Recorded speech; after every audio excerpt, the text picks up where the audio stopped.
This week on commandN, 6 Degrees of Wikipedia, how to set up a wireless network, and doineedajacket.com.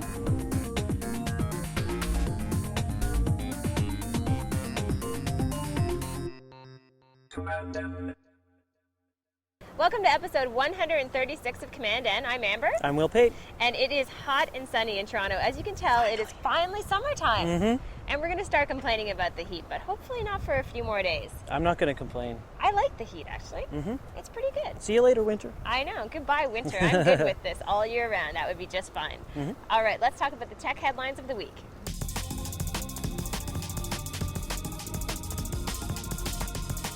Our headlines this week are sponsored by GoDaddy. If you go to GoDaddy, you can sign up for any of their hosting packages, and you get an extra 10% off if you enter the promo code commandN. That's the number 1 and the number 0. And remember, when you buy anything from GoDaddy, it's up to 70% less than the competition. Finally, some tech news for all of our Canadian friends out there. It's about time that we're able to rent movies in the iTunes Store in Canada. Finally. So for a new release, it's $4.99, and for something that's in their back catalog, it's $3.99. I haven't had a chance to try it out yet, but I think this weekend, if maybe it rains, I might try it out. There you go. It should be good. And in other things to do when it's raining outside, Nielsen has started tracking how much time gamers are spending, and apparently they're spending 74 minutes per session on average. That is crazy. So, yeah. Don't make sitcoms anymore. Yeah, you know, it's really interesting because as we know, Nielsen has been tracking TV ratings for so long, and to see them going into the video game market is great. I mean, eventually, hopefully, they even go into video podcasting and other video shows that are online, just to get a sense of how much people are watching, and then that will help a lot, I think, with the advertising to some of those shows. I think it's just safe for commandN advertisers to assume that commandN viewers watch us 3 times a day. You know, bring us on their iPod, everywhere. They bring us everywhere. So they tell us that. So they tell us that. That's all very good news.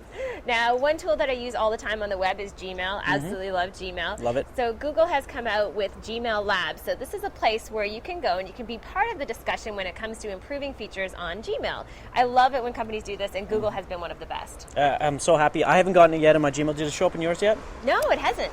You got to pull the Amber MacArthur strings. I got to make it happen soon, just so we can give them some feedback, because there's some things I love about Gmail. The only thing that I can't stand sometimes is the way that they thread messages and you can't find them. That drives me crazy. I've never had a problem with it. Well, what I find a lot with the Gmail messages is oftentimes if someone sends you a message and then you reply to the message and then they reply again, the problem is it always originates with the first message and when that was sent in your inbox. So it's so far down your inbox if you get a lot of emails. And I know there's not much they can do about that, but I find sometimes I lose emails now and again. If only they had some sort of magic search function that would allow you to find almost anything. Yeah, like a search. Oh, wait, they have that. Oops. And in other Google news, Google Earth and Disney World. Yeah, Disney World has created the largest ever corporate kind of add-on to Google Earth. So you can now celebrate your small successes in life by saying, I'm going to Disney World in Google Earth. And you can see the entire park. I think they use like 100,000 photos. That's what I'm going to do when I, win a lottery for like $1 or something. I'm going. Just download Google Earth, which is totally free. The neat thing, I read this on CNN, is that it allows some families who are planning to go down to Disney World to initially look at Disney World from a really, high-level view and to kind of map out where they plan to go, and it gives them all the specific areas, and I think it's kind of cool for people. And I'm not a big fan of Disney World, I have to say. I'm sure it's fun for lots of kids, but the environment itself I find very fake. And maybe it's because I did the Disney World Marathon, and so I have bad nightmares about that. It wasn't a happy time to see Mickey at like 30 miles. There you go. It was kind of depressing. Well, I can just imagine those parents that kind of overplan everything, being like, and here's where we'll stop for an ice cream, and here's where we'll stop for a hot dog, and then Timmy will go on this ride. I know, and then they dress their kids up and they make them look all funky, so that's a little bit odd as well. Parenting tips from commandN. Exactly. For my last headline, this is all about Twitter. It turns out that there are some authors who are now using Twitter. There's 3 of them, including Cory Doctorow, and I'm sure more will add on later on, to actually distribute their novels via Twitter. So that's like 140 characters. You can subscribe to their Twitter feeds, and you can get tweets of little excerpts from their novels. I love Cory Doctorow, so that's kind of exciting. Nice. And that starts up on June 16th. I'm sorry to say, folks, you can't fit a whole chocolate chip cookie recipe into a tweet. Oh, see, that's just bad news, Will Pate. I know. There's so many ingredients. It's true. And my last story today is that apparently the United Kingdom is the Kevin Bacon of Wikipedia. Someone did the research, and the article that's at the center of Wikipedia that isn't actually a list of something is the United Kingdom. So congrats to our UK friends. I love this story. So it's all going along with the 6 degrees of separation, so 6 degrees of Wikipedia. That's kind of interesting to get to the core of Wikipedia and find how it actually started from the beginning. My goal, 2008, is to have a Wikipedia entry about commandN become the center of Wikipedia. That's a good idea. Or Kevin Bacon. That's just, let's take it from him, though. You want people to be like, you're 6 commandNs away from something else. Yeah, that's good. Huh? Yeah. Will can be in charge of sales.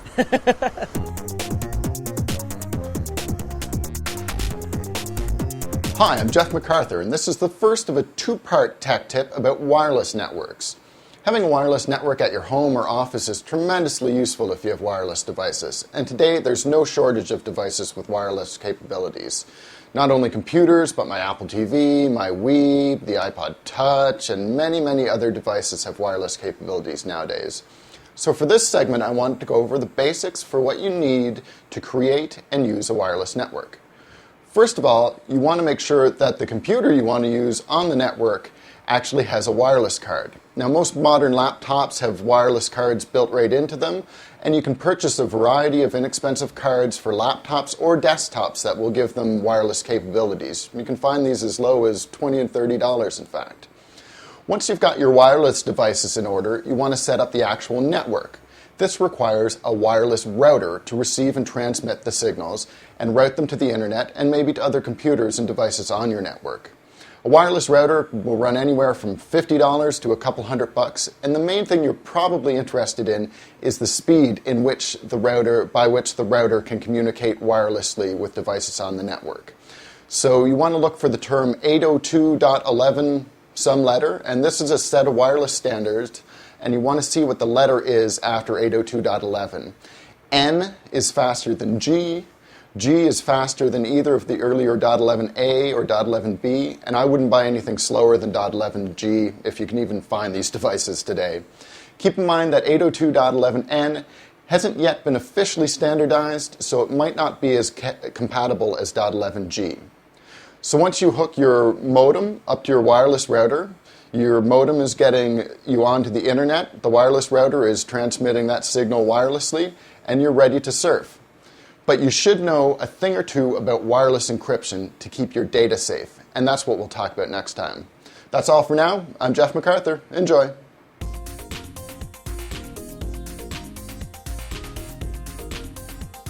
Now it's time for our sunshine-tastic web picks of the week. What do you have this week, Andrew? That's a good one. As for my web pick this week, it's kind of neat if you have an iPhone.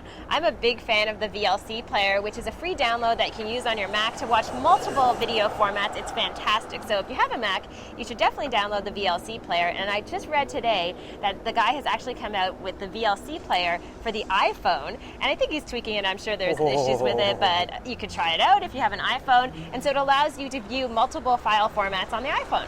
Nice. It's a good one, isn't it? Love it. Yours is good too, though. Kudos to that guy. So my web pick is not really that technology savvy, but it's called doineedajacket.com.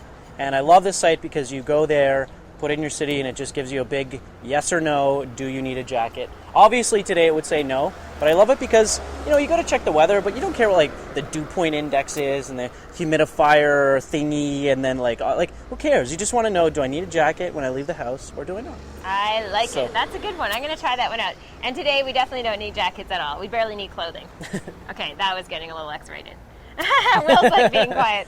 All right, remember, if you have any comments at all, which I'm sure there'll be plenty, you can leave them at commandN.tv. If you have any ideas for feedback or any segment ideas, you can send them to us and put them on the site as well. Yeah. And you can find Will Pate online at willpate.org. All right. Thanks for watching. Have a great week.